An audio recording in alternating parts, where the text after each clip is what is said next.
pourquoi, Père, nous ramenons toute pensée captive à l'obéissance de ton nom. Règne, Seigneur, au milieu de nous, parce que chacun de nous a quitté sa demeure respective à ta rencontre. Yesu Masia, mon côté koye painayo, paye azonga lolenge nini ayaki. Kumisama na yo parce que ozali ko sale la biso, au-delà ya ba faible mon abiso, parce que ozali nzambe malam, parce que ozali papa na biso. Que ton nom soit glorifié au-dessus de tout nom. Avec foi et assurance, nous disons Amen. Amen. Acclamons pour le roi de gloire, Jésus-Christ de Nazareth,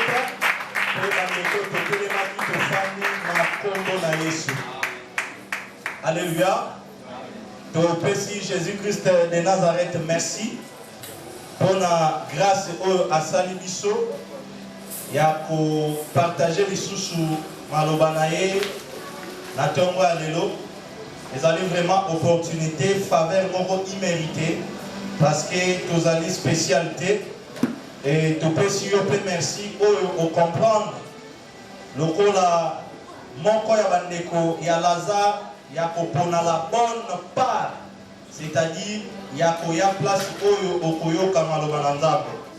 Présence Nayo, tous allez honorer, il y a Monde Ezali pour permettre Bisso en accord avec 1 Corinthiens chapitre 14, verset 26, de rendre culte moko agréable et païa. Jésus-Christ de Nazareth, notre Dieu. Alléluia. Amen. Merci pour la bande oyo na nzela ya YouTube pe ba différents sites et chaînes partenaires oyo ba kolanda biso de partout. Nzambe a pambola bino. Alléluia. Na tongwa lelo pour partager thème moko oyo par la grâce de Dieu tu ressens l'effort ya bozala vraiment terre à terre to solo la yango. Pourquoi? Parce que c'est important le rôle à bana nzambe. Dimanche passé tozala qui par la grâce de Dieu bien nourri tolobela qui sur les chemins est trop long. Kuna te comprena qui yango que et sengeli na biso de se ressourcer, de lia, de mela, de prier parce que nzela eza moulaï. Et dimanche passé point ya souka te monaki plus nzela eza moulaï, ba attaque, ba combat, ba épreuve eza ebele toza pe censé il y a pour évangéliser, c'est-à-dire il y a côté à Malobananzambe pour que autrefois adversaire n'a bisoto gagné pour que l'élo comme en Christ pour total molana bango elongo. Et l'élo toujours n'a même pensé tous allez continuer pour lever sur l'humilité et la sincérité dans la marche chrétienne. Alléluia. Alléluia. Thème la vie soit l'élo, ezali l'humilité et la sincérité dans la marche chrétienne. Pourquoi? Réponse eza otobandaki dimanche passé parce que le chemin est trop long. Alléluia. Donc par la grâce de Dieu, ezali continuité yamate anabiso parce que vie chrétienne ezali course oyo ezali ko bandana nouvelle naissance. Oyo eza ko suka la vraie délivrance qui autrefois, c'est-à-dire l'enlèvement topé na liwa ya mutu. Alors, kopanda na nouvelle naissance, tant mutu ozana nou bébé spirituel, ozana besoin ya milik, ozana besoin ya ndunda, ozana besoin ya potopoto, ozana besoin ya nourriture, moko solide, et beaucoup plus. Nakati ya marche dans mutaza pour atteindre maturité, ba épreuve et yaka. Alléluia. Parce que Dieu dans son amour, étant souverain, il ne peut jamais permettre moi nanaye à la tenter au-delà il y a la force. Alléluia.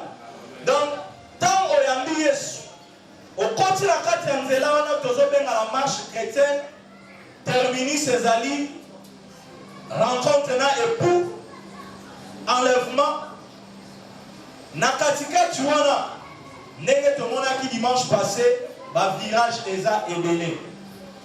Et par la grâce de Dieu, ce matin nous voulons développer deux points où je dirais encore des qualités essentielles, parce qu'Eza est Belé, mais par la grâce de Dieu, nous allons développer des qualités essentielles pour que Esungabiso de prendre conscience, de la sincère, de s'examiner, ce qui parfois, tu ignorer ces deux valeurs, ces deux qualités, Natongo Alelo, Christ, Asalabiso, faveur nae, to simba o ezali penser, o egosungabiso, pour que tu persévérer, pour tu achever course na biso na marche chrétienne. Alléluia. Passage clé na biso, Tokotanga ezali na Proverbe chapitre 15, verset 33. Pour la bandeko oyo boza kokoma, to rappeler thème na biso ezali l'humilité et la sincérité dans la marche chrétienne. Passage clé na biso tozotanga ezali na Proverbe chapitre 15 verset 33. Kuna Bible ebisi biso boye. La crainte de l'Éternel enseigne la sagesse et l'humilité précède la gloire. Alléluia. Proverbe chapitre 15 verset 33. La Bible nous dit, la crainte de l'Éternel enseigne la sagesse et l'humilité précède la gloire.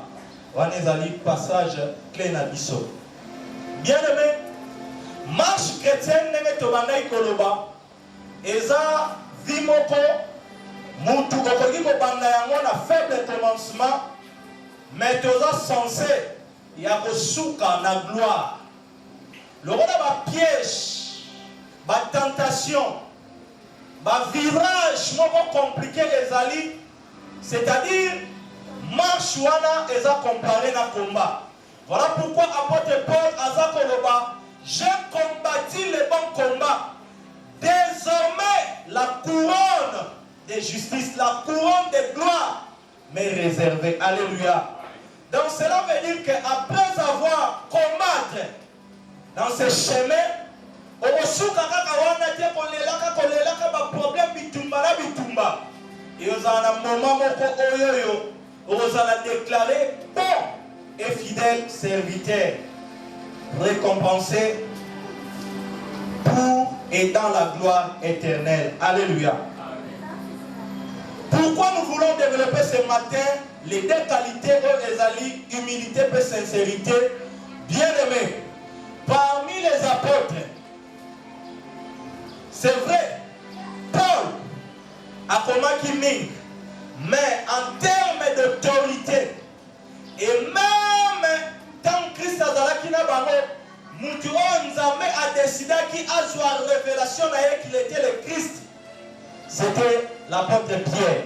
Donc cela veut dire que malheureusement pour beaucoup, les lots va commis ça, Pierre comme pape à la tête, il y a église. Parce que Christ a fait ça qui est clé. Mais tout que dans une autre dimension, Pierre, bien qu'il avait reçu la clé, mais Azalaki Pierre, c'est-à-dire l'Ibanga Petros, le rôle de Mabanga Nyoso. Donc par Pierre Kaka, il a suffire pour la bâtir l'église. Voilà pourquoi plus loin, il y a et vous-même, comme des pierres vivantes, édifiez-vous pour former une maison spirituelle. Alléluia. Mais cependant, Pierre, quand même, Azam Paka, est né au Yoyo, Azalaki Kaka différent. N'a pas apporté nous sous. Alléluia. Pierre a vivaki na Christ physiquement. N'a pas vraiment l'enseignement à bisoter. Toza ko rappeler histoire et c'est pas ça qui na Galates chapitre 2 verset 11 pour la kotalisa ngana yo été ce qui Pierre a joué une révélation que Jésus était le Christ. Oyo atambola kina Yesu a joué une clé que ko kanga likolo et kanga mina se ko fumula et fumwali dans sa marche chrétienne. Après Isamaki, c'est-à-dire Nana Yotoza épargné. Alléluia. Mais comme nous parlons de l'humilité et la sincérité, nous avons rapidement réussi pour que tu comprennes sans ces deux valeurs. Oroïgo Bandana Nzambe, mais Orosuka Mabe. Alléluia. Galates chapitre 2, verset 11, n'a pas dit lecture au nom de Jésus-Christ. Mais lorsque Céphas vint à Antioche, je lui ai résisté en face parce qu'il était répréhensible. En effet, avant l'arrivée de quelques personnes envoyées par Jacques, il mangeait avec le païen, c'est-à-dire les gentils, et quand elles furent venues, il s'esquiva et s'était à l'écart par crainte des circoncis. Avec lui, les autres juifs usèrent aussi de dissimulation, en sorte que Barnabas même fut entraîné par leur hypocrisie. Voyant qu'il ne marchait pas droit selon la vérité de l'évangile, j'ai dit à Céphas en présence de tous, si toi qui es juif, tu vis à la manière des juifs, pourquoi forces-tu les païens à judaïser? Bien-aimé, qu'est-ce qui se passe dans le récit de Totangi? Tozomona Mouta Pierre akwei na piège na lisum oyo ezalaki ya hypocrisie. Azalaki na ye à l'aise kolia na ba gentil, c'est-à-dire ba non juif, mais tant mamoni kaka bandeko mususu baye asali sembla et tala vene on est mabe et entraînaki même Barnabas. Paul, bien que ayaki na ye après alobi non Maramanza mezato bino boyaki avant non face à la vérité à l'évangile. Beaucoup spirituel, maman spirituelle, tata spirituelle, bébé spirituel, azalabate. Na présence yabatunyoso, la Bible n'a pas précisé si c'était pendant la réunion de prière. Pas mais libre, il y a sec. Mais je bénis le Seigneur pour la suite. Comme on va continuer à œuvrer ensemble, certainement Pierre avait développé ces deux qualités, c'est-à-dire l'humilité et la sincérité pour se repentir. Alléluia. Amen. Voilà pourquoi tu as développé ces deux valeurs, ces deux qualités. Mes frères et sœurs, par la grâce de Dieu, n'a pas exemple biblique, mais je ferai l'effort par la grâce de Dieu d'être terre à terre, n'a pas exemple mon pratique, parce que marche autour dans la vie chrétienne et la vie moko ya illusion tiers. Au niveau zobeta il solo moko za ko imaginer non. Il s'agit de ta vie, il s'agit de ma vie. Et face à l'éternité, nous avons intérêt ya koye baba principe poto tambola malamu. Alléluia. Voilà bandeko oyo bozako koma. Avant de développer deux points par rapport, il y a des qualités aux égalités, mais la l'humilité et la sincérité dans la marche chrétienne, la limite notée et l'autre mot est essentiel. La crainte de l'Éternel enseigne la sagesse et l'humilité précède la gloire. Wana tomoni a mon passage clé na biso. Tomoni récit oyo totangi ya apôtre Pierre comment après samaki.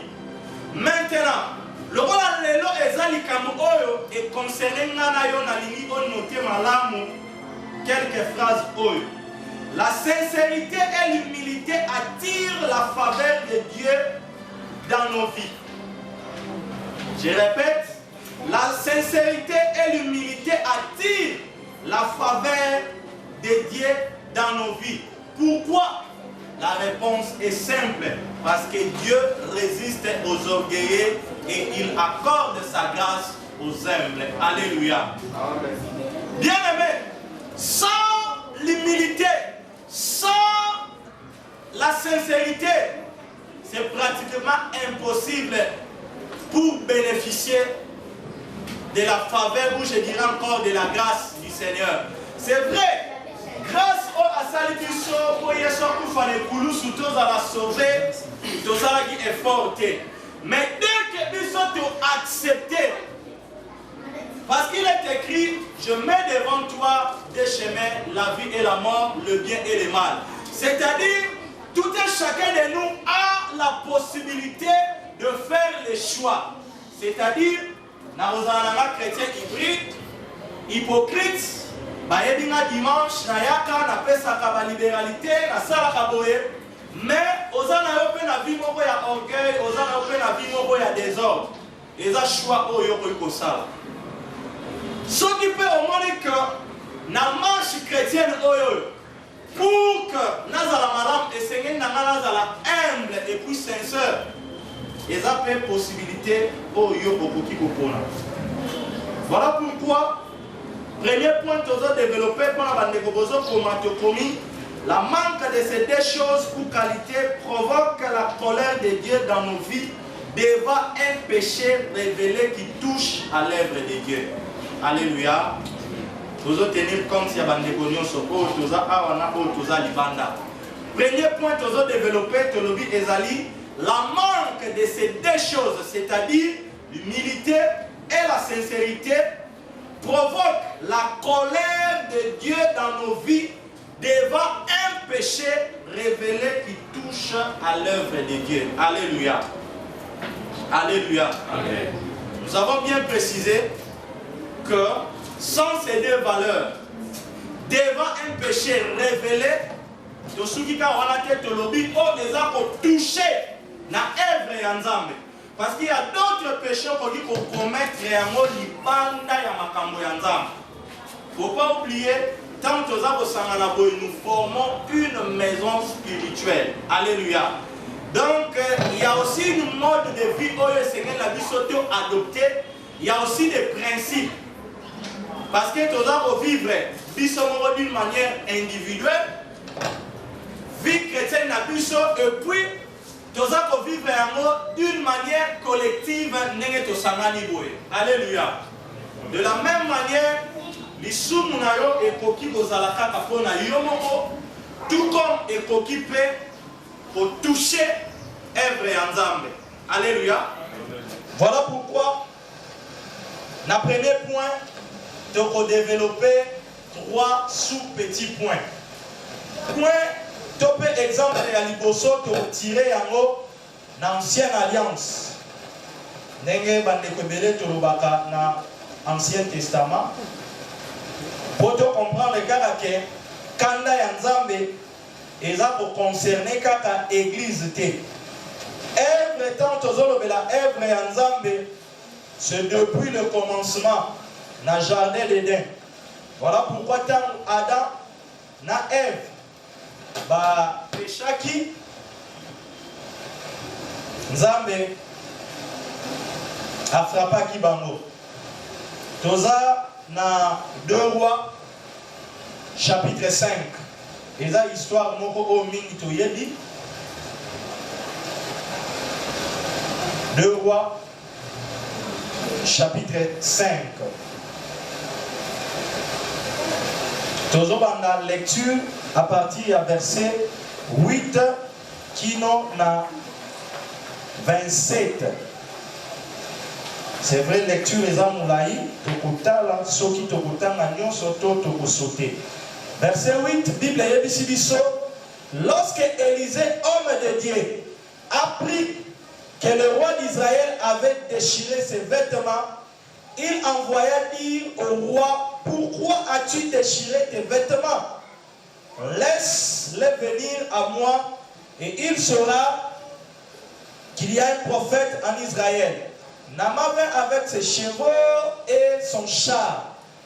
Et il s'arrêta à la porte de la maison d'Élisée. Élisée lui fit dire par un messager, va et lave-toi 7 fois dans le Jourdain, ta chair deviendra saine et tu seras pur. Naaman fut irrité et il s'en alla en disant, voici, je me disais, il sortira vers moi, il se présentera lui-même, il invoquera le nom de l'Éternel son Dieu, il agitera sa main sur la place et guérira les lépreux. Le fleuve de Damas, l'Abana et les Parpars ne valent-ils pas mieux que toutes les eaux d'Israël? Ne pourrais-je pas m'y laver et devenir pur? Et il s'en retournait et partait avec fureur. Mais ses serviteurs s'approchèrent pour lui parler. Et il dit, mon père, pour lui parler, et il dit, mon père, si le prophète te demandait quelque chose de difficile, ne l'aurais-tu pas fait? Combien plus dois-tu faire ce qu'il t'a dit? Lave-toi et tu seras pur. Il descendit alors et se plongea 7 fois dans le Jourdain selon la parole de l'homme de Dieu, et sa chair redevint comme la chair d'un jeune enfant et il fut pur. Verset 15 à souligner. Naaman retourna vers l'homme de Dieu avec toute sa suite lorsqu'il fut arrivé et présenta devant l'Éternel et dit, voici, je reconnais qu'il n'y a point de Dieu sur toute la terre, si ce n'est qu'en Israël, et maintenant accepte, je te prie, un présent de la part de ton serviteur. Élisée répondit, l'Éternel dont je suis le serviteur est vivant, je n'accepterai pas. Naaman le pressa d'accepter, mais il refusa. Verset 17. Alors Naaman dit, puisque tu as refusé, permets que l'on donne de la terre à ton serviteur une charge de deux moulets, car ton serviteur ne veut plus offrir à d'autres dieux, ni holocauste, ni sacrifice, il n'en offrira qu'à l'Éternel. Voici toutefois ce que j'ai pris l'Éternel de pardonner à ton serviteur. Sauté, Toye, na verset 19. Élisée lui dit, va en paix. Lorsque Naaman eut quitté Élisée et il fut à une certaine distance, verset 20. Géasi, serviteur d'Élisée, homme de Dieu, se dit en lui-même, voici mon maître a ménagé Naaman, c'est Syrien, en n'acceptant pas de sa main ce qu'il avait apporté. L'Éternel est vivant, je vais courir après lui et j'en obtiendrai quelque chose. Tu sautais les sous-sous, tu y en as 25 pour gagner le temps. Puis il alla se présenter à son maître Élisée, lui dit, d'où viens-tu, Géasi? Il répondit, ton serviteur n'est allé ni d'un côté ni d'un autre. Mais Élisée lui dit, mon esprit n'était pas absent lorsque cet homme a quitté son char pour venir à ta rencontre. Et de prendre des vêtements, puis des oliviers de vigne, des brebis de bœuf, de vêtements et des servantes. La lèpre de Naaman s'attachera à toi et à ta postérité pour toujours. Et Géasi sortit de la présence d'Élisée avec une lèpre comme de la neige. S'il vous plaît, frère Monga Abongiseli Bisso, déjà acte chapitre 8, verset, Acte chapitre 5, verset 1er, qui n'en a 11. Qu'on a temps de retoucher, deuxième sous-petit point d'abisso sur l'église. Tolobi, toujours développé par la grâce de Dieu, Natonwa Lelo, 2 points. Point à Liboson a rappelé, Tolobi, la manque de ces deux choses ou qualités provoque la colère de Dieu dans nos vies devant un péché révélé qui touche à l'œuvre de Dieu. Bien aimé, récit auto outil, Kotanga Ezamoulaï, na 2 Rois chapitre 5, Kobanda na verset 8, kino na 27. Histoire oyoyo, Eza Kotel Sabisonim. Élisée, vrai prophète, ya Yahweh, nakati ya Israël. Azalaki pe na Élisée oyo azalaki comme mwana oyo baza kobenga serviteur na ye.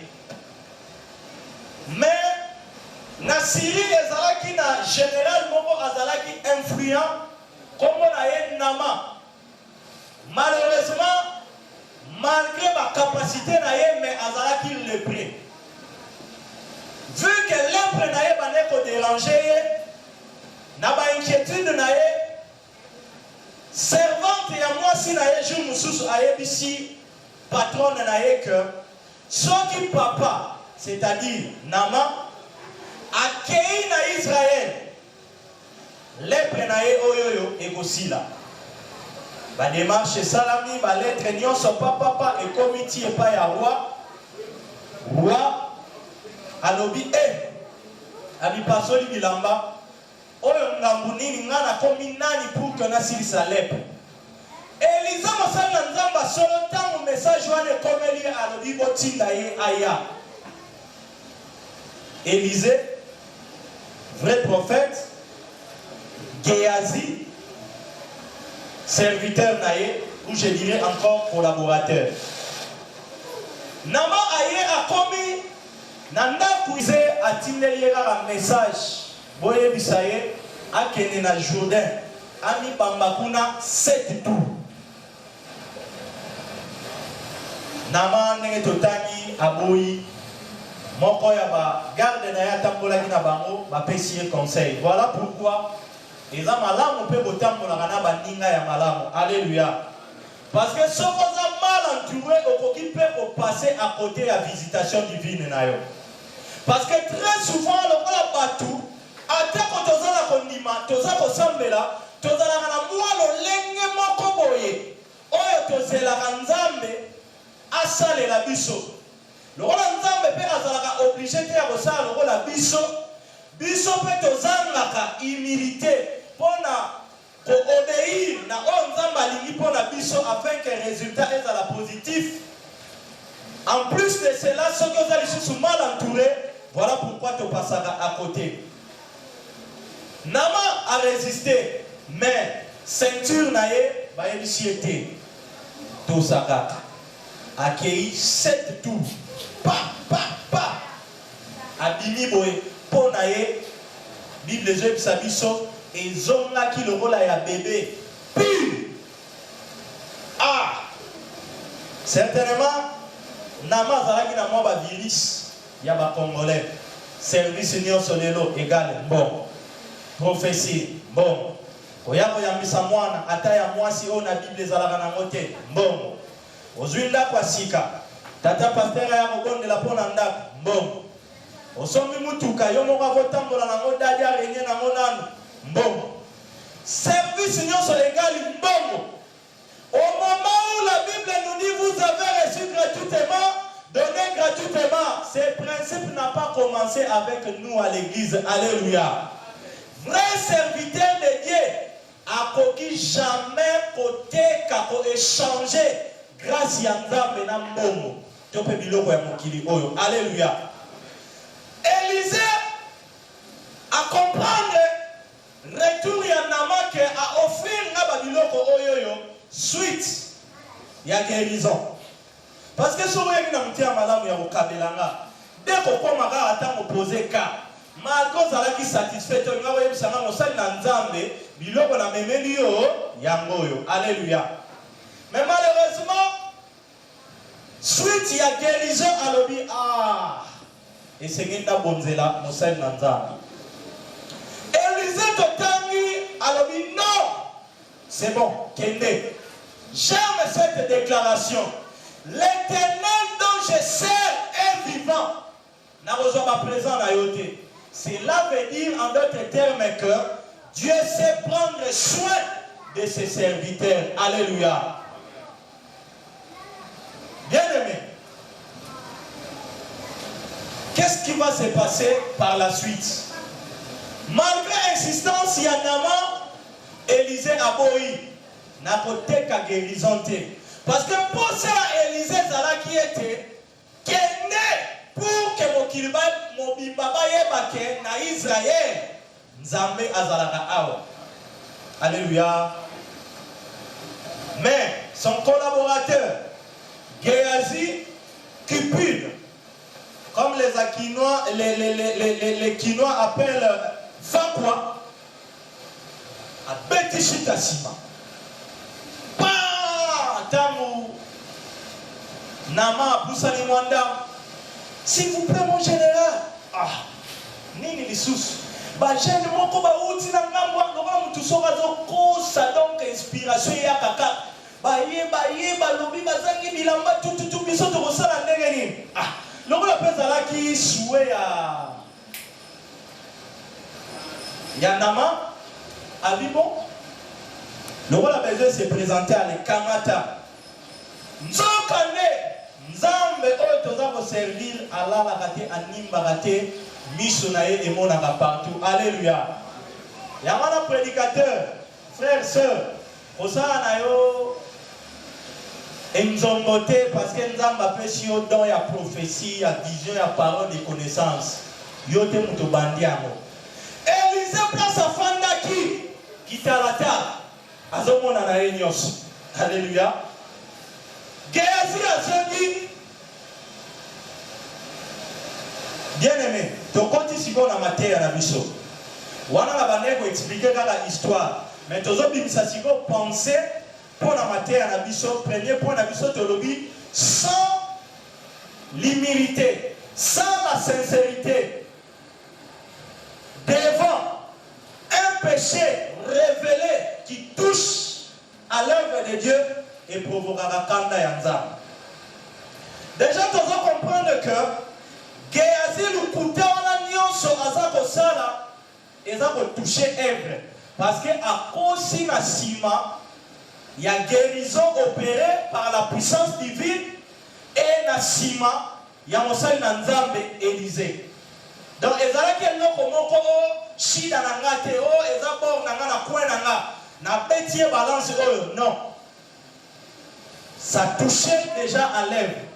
Je ne sais pas si je me fais comprendre. Alléluia. Tobandi na ancienne alliance Tobokita Tinakat église.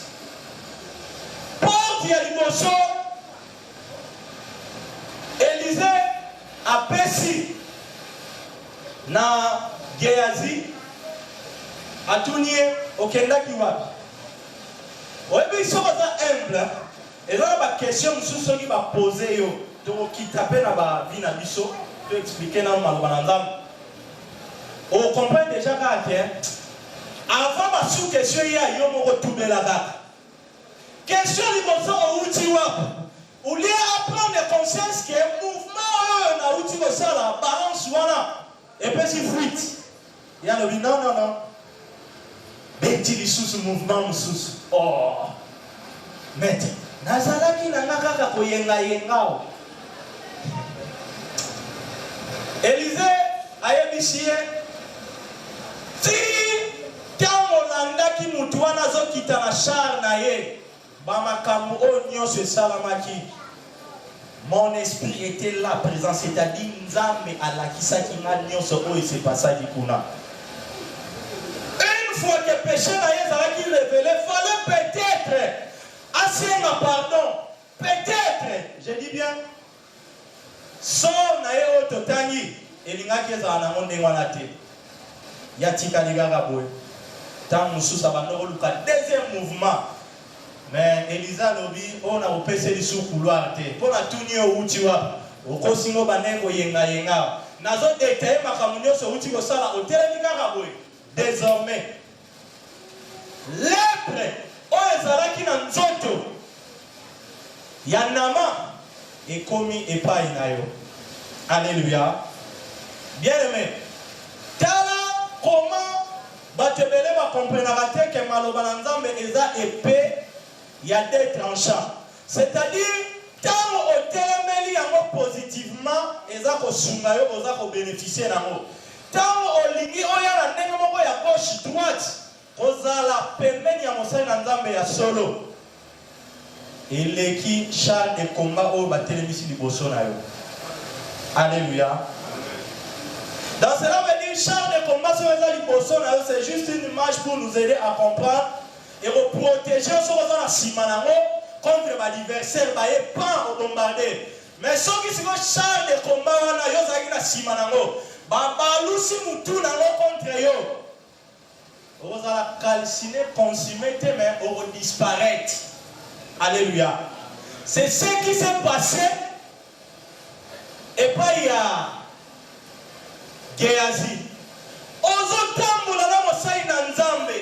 Gloire ya Nzambe za ko accompagner bino. Mais à cause de la cupidité, à cause ya mutema mabe na ye, akei kokosa na sima ya kombo ya mosali na Nzambe. Lokola basakana na Nzambe te. Lisumu na ye etouché œuvre. Batunier azangi humilité na sincérité lukuta sur lukuta. Yango la premier point na biso tolobi. Soko zangi humilité, ozangi sincérité. Devant lisumu moko oyo eza révélé za ko toucher na œuvre ya Nzambe. Yeba yango koza ko provoquer kanda ya Nzambe likolo na yo. Alléluia. Mon frère Monga, s'il vous plaît, nous voulons voir le deuxième exemple dans l'église, Acte chapitre 5. Et ça, l'histoire, mon pote, il très bien. Nous allons poser ça l'exemple biblique pour que tu quittes la réalité pratique où tu vas vivre l'élo. Verset 1er à 11. L'histoire Ananias na Saphira. Ananias na Saphira. Mais un homme nommé Ananias, avec Saphira, sa femme, vendit une propriété et retint une partie du prix. Sa femme, le sachant, puis il apporta le reste. Il le déposa aux pieds des apôtres. Pierre lui dit, Ananias, pourquoi Satan a-t-il rempli ton cœur au point que tu montes au Saint-Esprit et que tu aies retenu une partie du prix du champ? S'il n'eût pas été vendu, ne te resterait-il pas? Et après qu'il a été vendu, le prix n'est-il pas à ta disposition? Comment as-tu pu mettre à ton cœur un pareil dessein? Ce n'est pas à des hommes que tu as menti, mais à Dieu. Ananias, entendant ces paroles, tomba et expira. Une grande crainte saisit tous les auditeurs. Le jeune Jean s'étant levé, l'enveloppèrent, l'emportèrent et l'ensevelirent. Environ 3 heures plus tard, sa femme entrant sans savoir ce qui était arrivé. Pierre lui adressa la parole. Dis-moi, est-ce à tel prix que vous avez vendu le champ? Oui, répondit-elle, c'est à ce prix-là. Alors Pierre lui dit, comment êtes-vous accordé pour tenter l'Esprit du Seigneur? Voici ceux qui ont enseveli ton mari sont à la porte. Ils t'emporteront. Au même instant, il tomba aux pieds de l'apôtre et expira. Le jeune Jean étant entré, la trouvèrent morte. Ils l'emportèrent et l'ensevelirent auprès de son mari. Une grande crainte s'empara de toute l'assemblée et de tous ceux qui apprirent ces choses, parole du Seigneur. Amen. Alléluia. Amen. Alléluia. Amen. Bien-aimés dans le Seigneur, nous avons toujours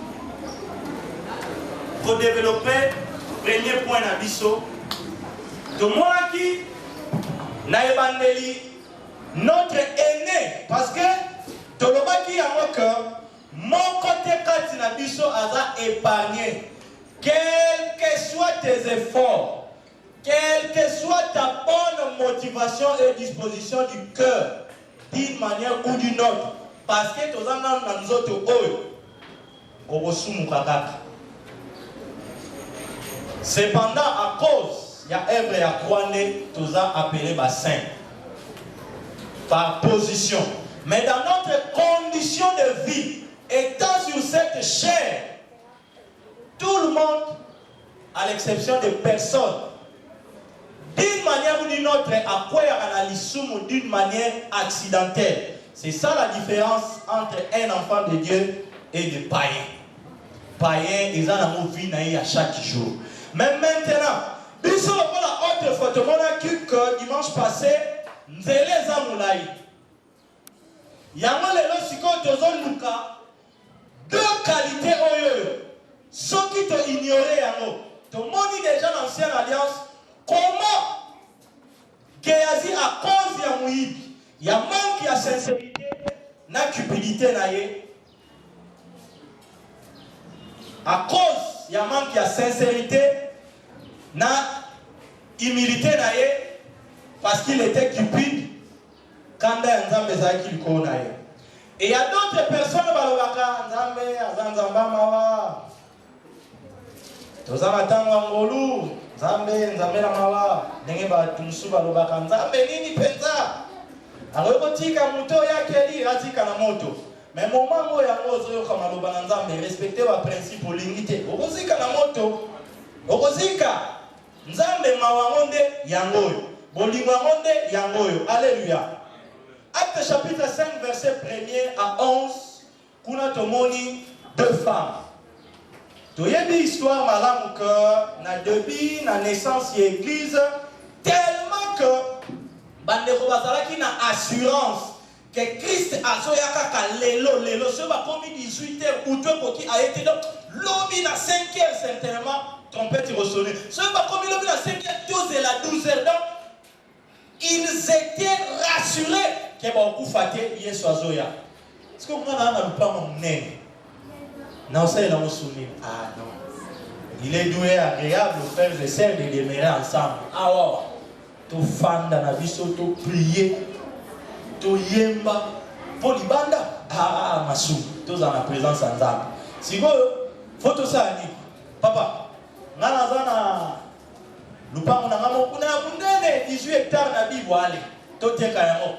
Mbongo na makolo ya bantoma. Wo.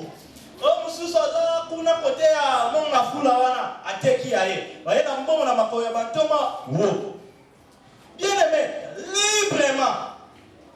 Baba ndeko timina te oh, frère papi, yoza na mama pangu 5.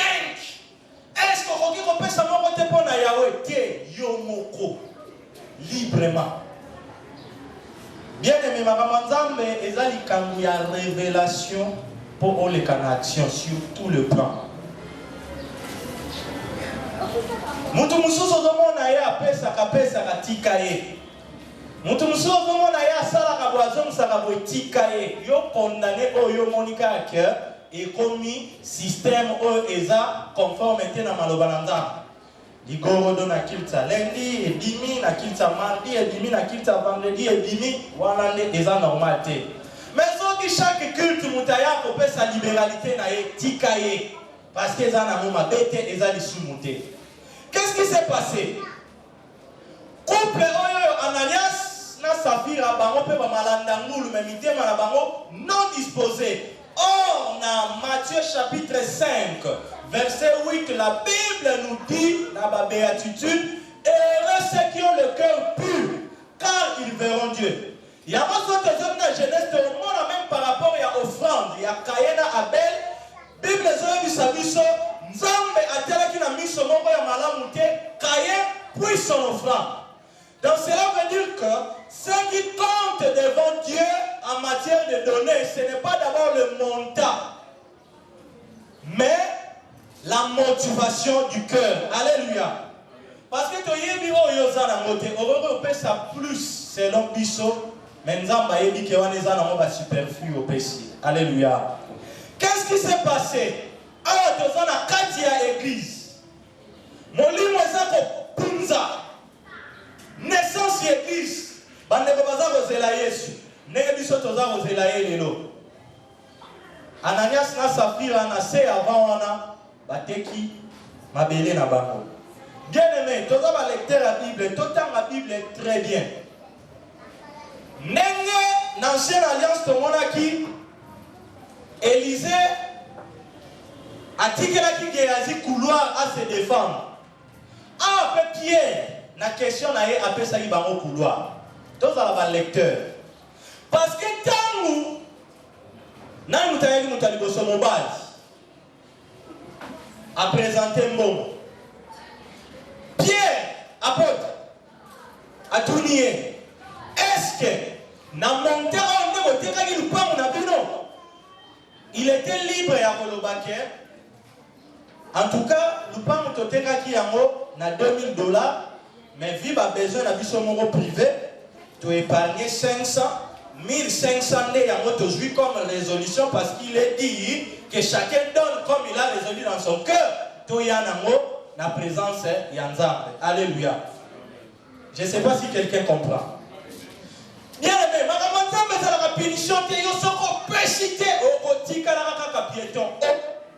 Bon, condition pour l'encontre, alors la force à la véhiculée. Non? Pierre a tout ni bango. Est-ce que la montée en homme, tu vas dire qu'il nous parle, mon abino? Oh, le baka que oui. Tu t'es dit autant. Tobomba ki ndambu pona bare eza lupangu na bino ba okanga bino te bango ah Pierre atali bime oyo bazo sakana bakanisi awa eza likambo tata wonda to Jésus Christ nde ya solo oyo amona kanyoso bon bam sur place KO.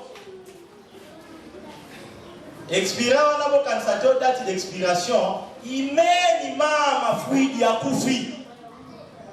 La version sous César bien mentionné qu'à Koufi, sur place à Kouei, les Sili. Moi, c'est peu. Le rôle a été. Certainement, Banekoya ne s'envoie yemba.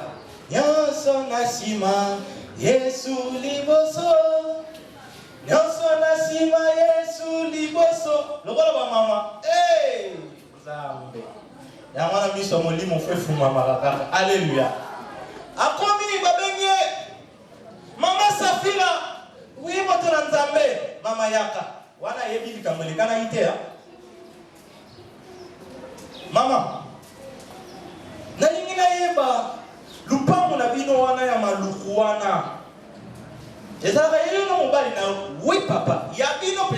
Oui. Nous sommes pas à l'eau. Dans tout tes cas à faire, mais la biseau. Ah, ok. C'est bon. Ah, on a money. Ananias a yéli $1500. Monta on est, on va te caguer le pain. Oui. Ah, maman. Monta on est, on va te. Papa. Ah, on va te faire un dapper ensemble.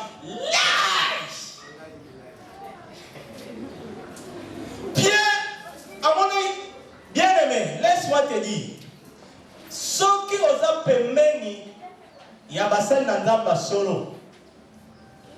N'est na hotel koloba, osa pemeni à char de combat. Tant aux autres pour la malade, osa protéger. Pogno chez eux, il y a osa bombarder. Mais une fois que yo kanisi, on soit bilo qu'on avait à boutou, il y a nango. Yo ne mutoko disparaître. Charles de combattant mutu na mo balukila yo.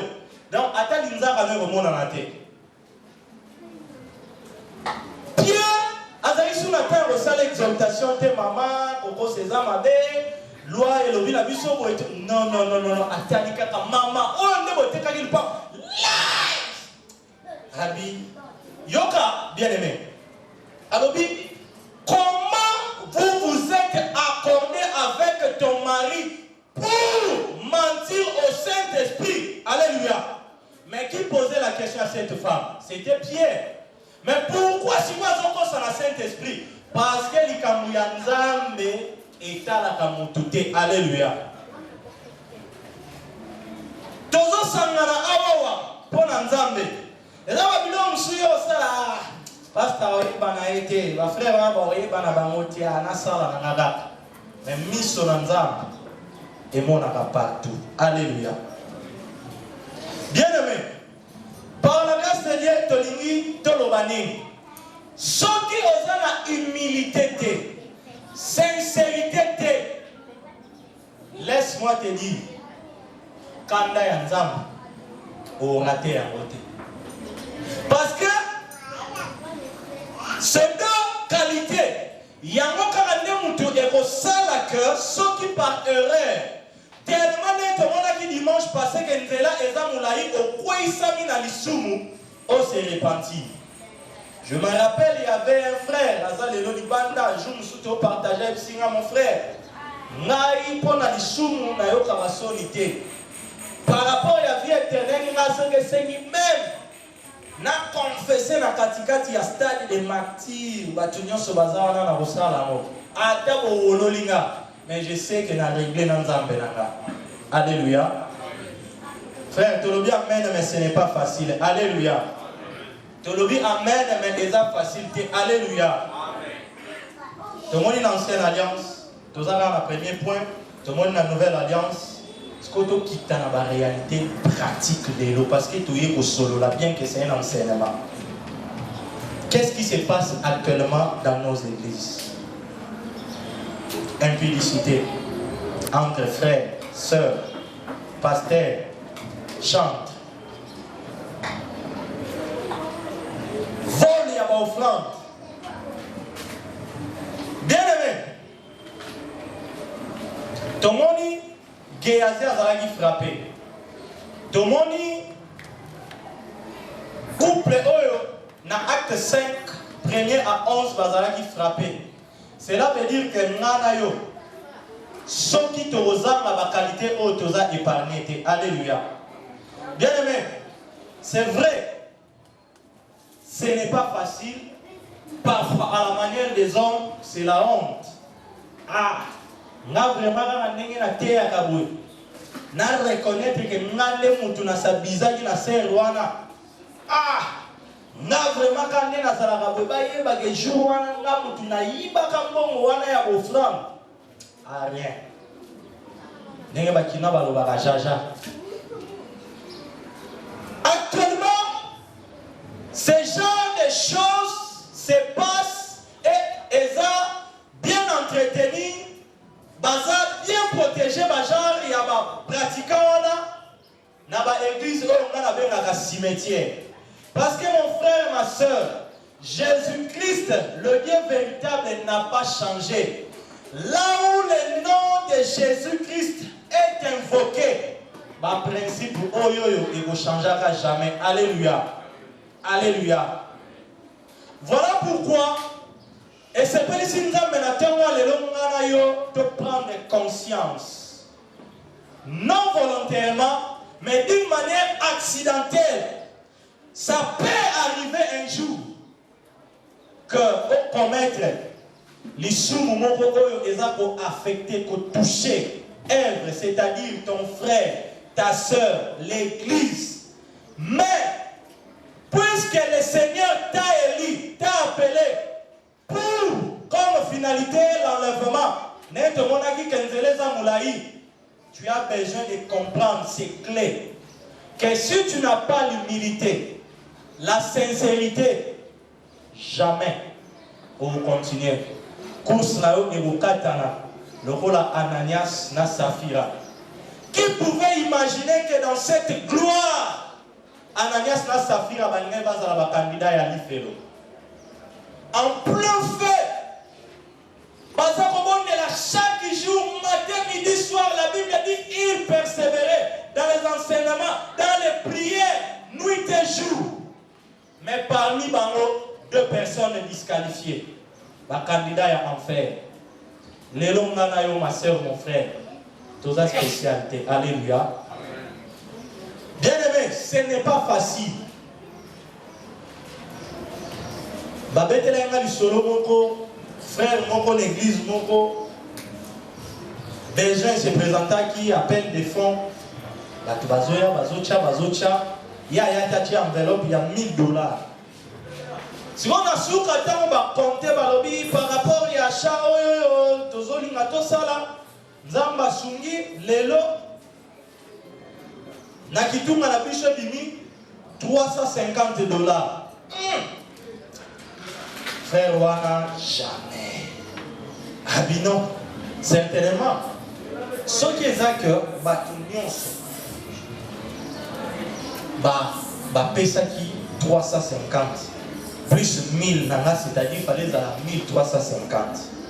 Donc monter on a la pesi et comme il te bakokai na bango peut-être koyiba te ya bato nyonso to lo batake bato nyonso bayaki batie ba papier mbongo ezalaki kaka yanga babimisa ata 1000 ata $50 mais $1350 nasuka ye komona date en tout cas ngai napesaki offrande ya $1000 tala kutu ndenge na ote kobimisa yango na banke lobi kitansi yango madame nanga tema naba ndenge bakino balobaka ba épreuve nyonso pasteur date afandisi badiaki nani ayibi mbongo ya nzambe papa tobanda kala na makambo oyo tala age nazwa nango lelo laki namoni yango te yo moto ozwaki kitunga boye okoti nango na biro diacre basala yo confiance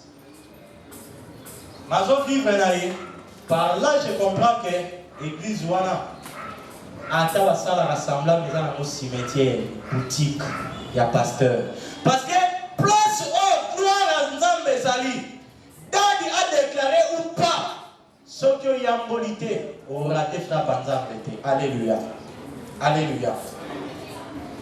Voilà pourquoi la meilleure façon pour nous comme assemblée église locale, si nous voulons voir expérimenter aussi la main, la gloire, la puissance de Dieu, sanctifie-toi. Parce que plus nous entendons dans la sanctification, ceux qui ne connaissent pas le virus, Nzambe a permettre que aya ko étouffer biso a révéler makambunae. Alléluia. C'est sur tout le plan. Sans l'humilité, sans la sincérité. Et dans la fausse humilité. Je connais une fille quelque part, protocole l'église là-bas, a commetté qui il kamoko bobazo tunaye, azo senanga pardon azo reconnaître le côté. Bolimbisanga kaka. Bolimbisanga. Mais est-ce qu'on osa reconnaître makambo bolimbisanga? C'est compliqué. Alléluia. Qu'est-ce que la Bible nous dit? Celui qui cache ses transgressions ne prospère point. Mais celui qui l'avoue et ensuite décision à kotika asala nini azali ko obtenir faveur, grâce. Voilà pourquoi les banditoloba qui vont noter très bien que l'humilité et la sincérité attirent la faveur de Dieu dans nos vies. Alléluia.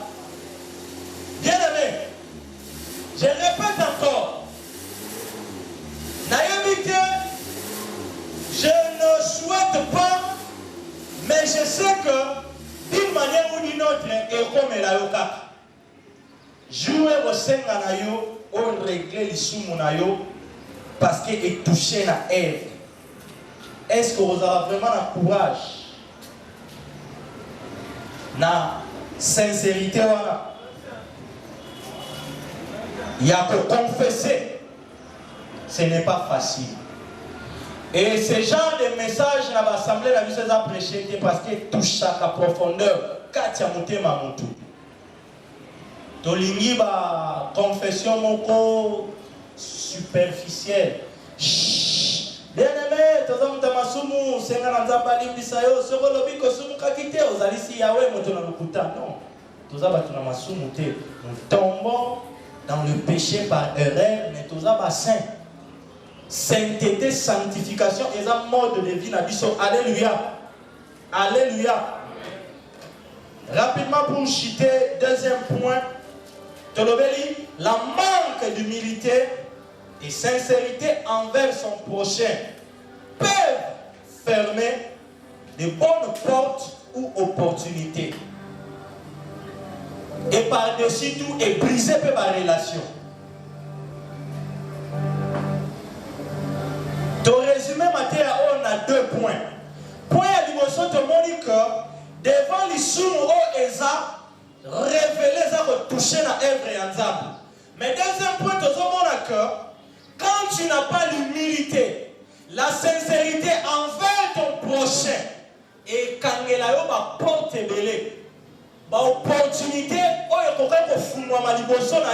parce que tu n'es pas humble, parce que tu n'es pas sincère. Finalité, et repriser relation.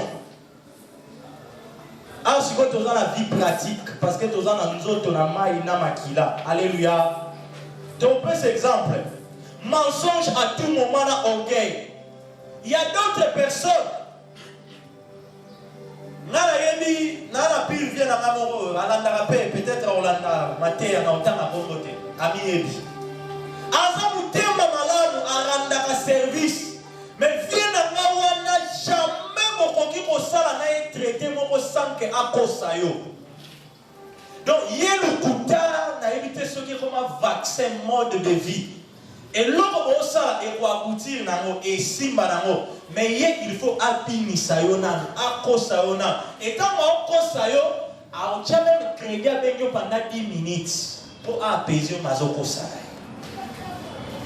Et parfois, on a comment éviter pour ne pas que parce que jamais pendant la vie que maman Mireille m'a renvoyé le Bazoko Sayo, il m'a dit jamais. Na aucun homme monsieur a mis parler mais résurrection 3e jour. Obikate. Tu aussi là nayo. Donc chrétien aza mutu oyo akoki kotambula na lukuta te. Elo mususu orgueil. Ozana nzala, ozangi lamba.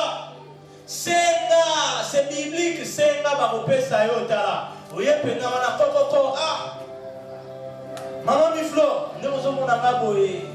Ata fufuela la kizake nzala. Soki ya ofinga yo ke rotonga yo etalié mais yo l'essentiel c'est nga. Mais yo ara orgueil. Mobola teti. Famille na biso basunga batute. Église basunga batute. Besoin nous pétons musu batu bayebi na bango côté. Alléluia. Mensonge. Orgueil. Yo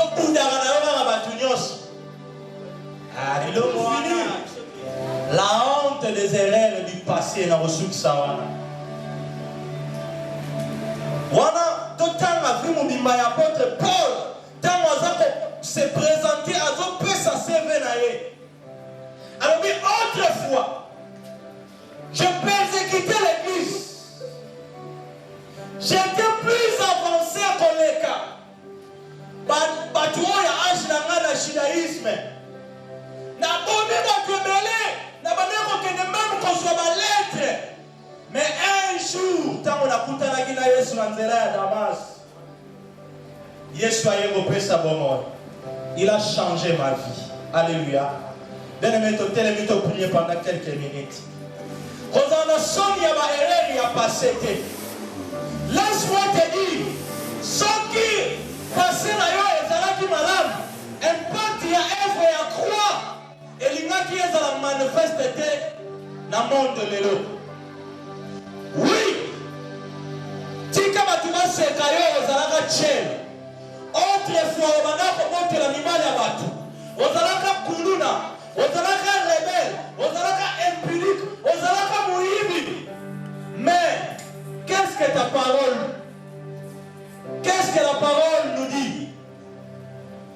Il y a donc maintenant aucune condamnation pour ceux qui sont en Jésus.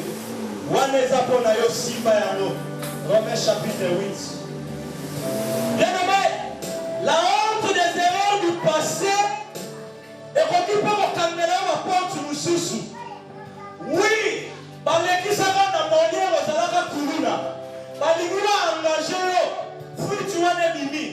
Accepte. Oui, il y a de cela 5 ans passés dans la makala parce que dans la mouibi. Maintenant, la grâce, je vous montre ma femme, babana côté à la bonne la moutema. Celui qui reçoit aujourd'hui, celui qui touche le cœur du roi. Pourquoi tu as honte de ta vie passée? Celui qui se dit que tu malade, mon frère et ma soeur, Dieu savait que ma impédique.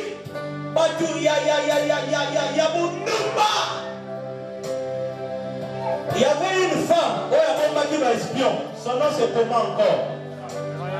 Rab. Rab Ndumbae.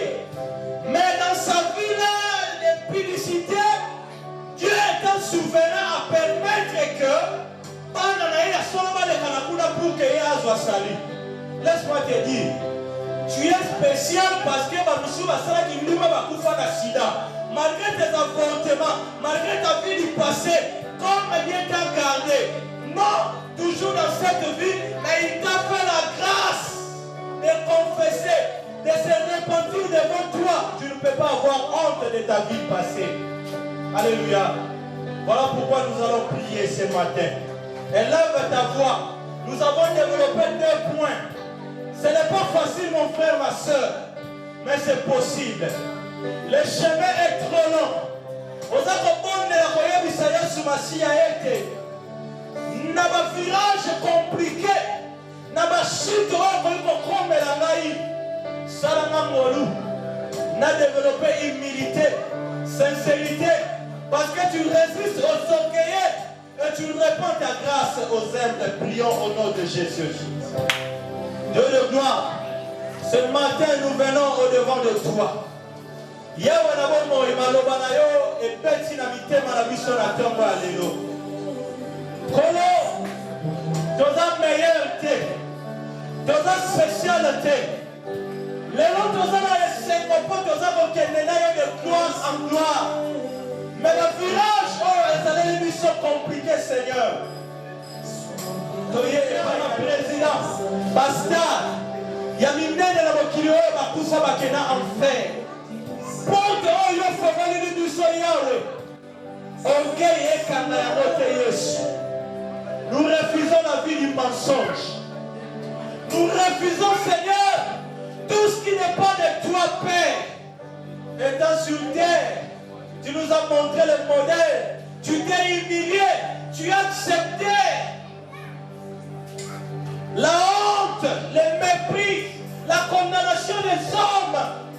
Tu t'es humilié. Tu as accepté la mort. C'est bien précisé, la mort de la croix. Tu as souffert à cause de nous, Seigneur. Nous voulons t'imiter ce matin, Seigneur. Jésus, donne-nous cette capacité.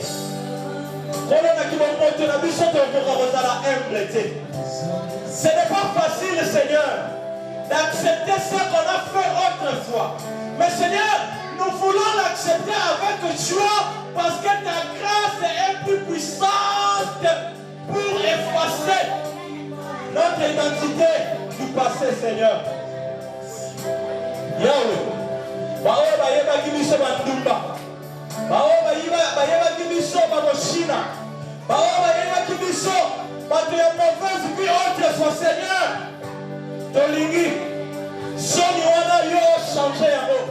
O transformer yango na témoignage. Lolenge femme samaritaine akendaki ko publier koloba. Venez voir, j'ai vu un homme qui m'a dit tout ce que je faisais. Oui, Seigneur. Et pas une nous voulons, Seigneur, te témoigner parce qu'on change ma vie dans biso. Nous voulons, Seigneur, avoir l'humilité. Rends-nous capables d'être sincères dans nos propos. Quel que soit le prix à payer, car c'est toi le juste juge. Le monde et les hommes peuvent nous condamner, mais quand toi, tu es là pour nous justifier, la Bible me dit qui condamnera les élus. Élève ta voix, ma soeur, mon frère. Prie à Dieu de te donner la force. Sans le courage qui est produit par le Saint-Esprit, tu vas t'arrêter dans moquerie, dans l'appellation, dans la propos de tout. Demande la force divine au Seigneur qui te rend capable. Devant les gens qui vont te condamner.